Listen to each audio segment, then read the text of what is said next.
La entrevista, el punto de vista de los profesionales en temas de interés nacional e internacional. Entonces Mauricio Funes está, no sé si sea la palabra idónea, pero estaría como validando estos resultados. No hubo ningún vicio dentro de estos resultados, amén a la distancia que pueda haber entre los candidatos de oposición y el oficialismo. Bueno, no soy quien, claro, entiendo tu pregunta. Respondo inmediatamente. Primero, no soy quien para validar resultados. No soy la autoridad electoral. Solo la autoridad electoral es la que constitucionalmente puede validar resultados. En este caso, el Tribunal Supremo Electoral, que dista mucho de ser un árbitro independiente. El Tribunal Supremo Electoral, sin lugar a dudas, está controlado por el oficialismo.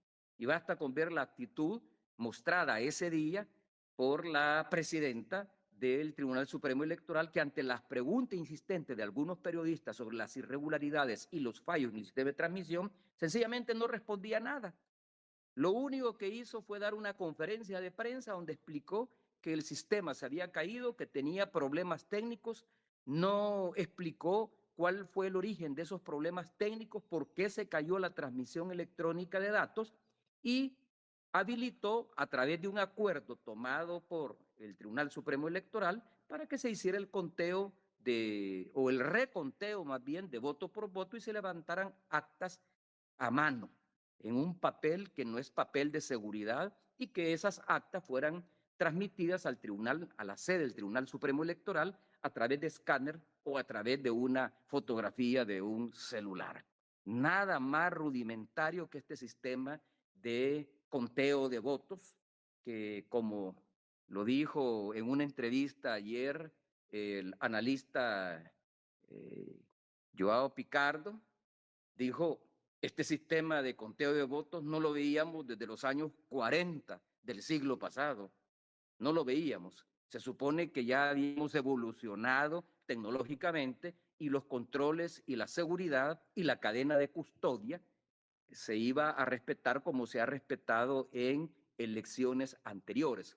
Entonces, yo no soy quien para legitimar. Quien tiene que validar esto es el Tribunal Supremo Electoral y las misiones de observadores, incluyendo a la delegada del Ministerio Público, a la fiscal electoral. Pero todo apunta que al final van a pasar por alto estas irregularidades que la oposición ha estado denunciando. Lo que sí puedo decir es que la diferencia, por lo menos en las elecciones presidenciales, es tan abultada que difícilmente se puede hablar de un fraude producto de la manipulación del sistema.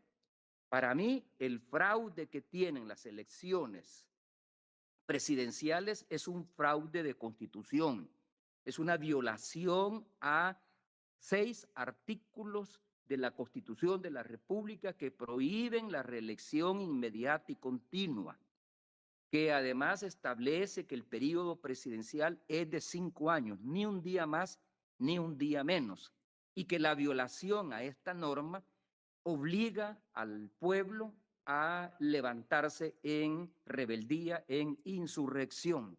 Esto fue violado flagrantemente. Entonces, hay un fraude de origen. No es un fraude producto de que se manipularon los resultados o como ocurría en tiempos del PCN, se rellenaron las urnas para favorecer a los candidatos del oficialismo, a los candidatos militares de la dictadura militar en tiempos del Partido de Conciliación Nacional. No estamos frente a eso. Estamos frente a una elección donde el presidente de la República, por las razones que sea, tenía una clara ventaja sobre el resto de candidatos. Y eso fue registrado por las encuestas. A mí me extrañaría que las encuestas no le daban el gane a Nayib Bukele y no obstante obtuvo un gane por un poco más del 80% de la votación a nivel nacional. Eso me extrañaría. Pero si ya las encuestas desde hace 6 meses venían estableciendo, de acuerdo a sus proyecciones y a sus mediciones, que Bukele ganaría la elección en primera vuelta, que no habría balotaje, que la oposición sumada toda no llegaba ni al 12% de la votación a nivel nacional y por lo tanto no podría forzar a una segunda vuelta porque el candidato del oficialismo, el presidente Bukele, habría obtenido la mitad más uno, los votos válidos. Entonces es muy difícil realmente hablar de fraude que no esté relacionado con la violación a la Constitución. Desde el momento en que se inscribió Nayib Bukele violando la Constitución, desde ese momento los partidos políticos de oposición, las dirigencias partidarias sabían que la derrota era inminente, lo sabían. Yo estuve escuchando a lo largo de la campaña a los dos más importantes candidatos de la oposición, me refiero a Manuel El Chino Flores del FMLN y a Joel Humberto Sánchez de Arena, decir que sus propias encuestas les daban otros números, que en el terreno encontraban otra visión, que los encuestadores no llegaban a los lugares más recónditos del país donde habían realmente opositores al régimen, que la imagen de Nayib Bukele iba en picada. Yo escuché eso frecuentemente. Nunca dieron a conocer estos resultados. Si yo fuera candidato de oposición, como lo fui en el 2009, y resulta que las encuestas que se conocen públicamente están dando datos muy diferentes a las mediciones que como partido político, que como FMLN pudimos haber hecho en aquella época, yo las hubiera hecho públicas y hubiera cuestionado el método de las encuestas, pero aquí nada más se limitaban a decir que la verdadera encuesta iba a ser el propio día de las elecciones, es decir, el propio domingo 4 de febrero, y que las propias mediciones y la percepción en el recorrido territorial que tenían los candidatos presidenciales era muy diferente a lo que anticipaban las encuestas y no fue así. De acuerdo al 70%, que es lo que aparece, y me remito a lo oficial, no me remito a la encuesta de la Sid Gallup de boca de urna porque no creo en ella. Desde hace mucho tiempo yo ya le perdí confianza y credibilidad a la casa encuestadora Sid Gallup, otrora una casa con mucho prestigio y que no era manipulada su información. Pero de acuerdo al 70.25% las actas probadas hasta ahora, Nuevas Ideas tiene, o sea, Nayib Bukele, 1.662.313 votos. FMLN, 139.025, Arena, 122.926, Nuestro Tiempo, 45.516, Fuerza Solidaria, 16.317 y el partido FPS, Frente Patriótico, 13.432. Abstenciones, 9.859. Votos nulos, 4.406. Votos impugnados, 1.140. De un padrón de 6,1 millón de salvadoreños con o habilitados para ejercer el sufragio.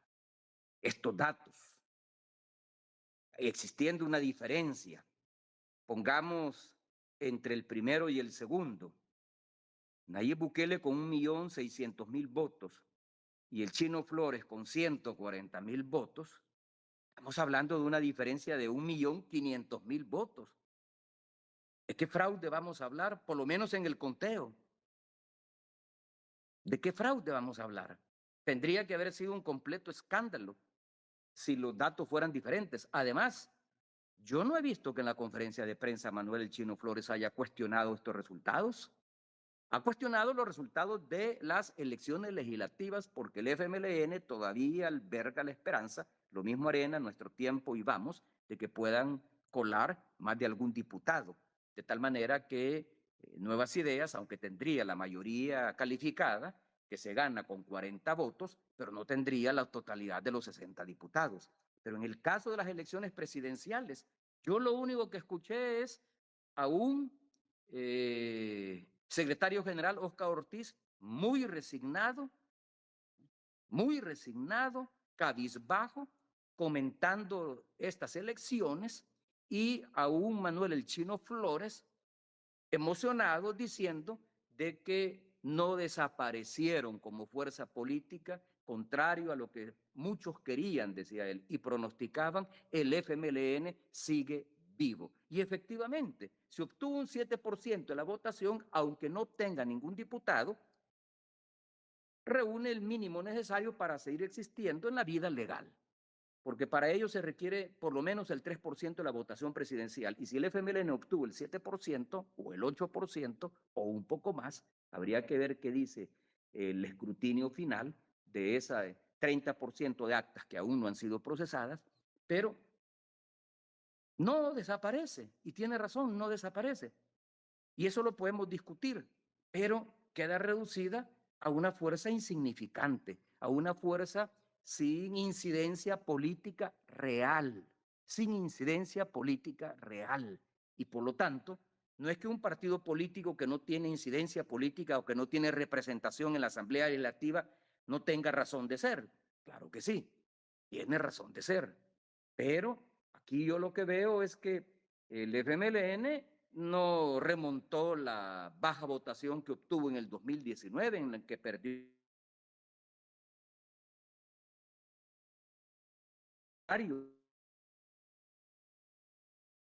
Bueno, estamos tratando... Vamos a ver, 389.289 votos, el 14% de la votación.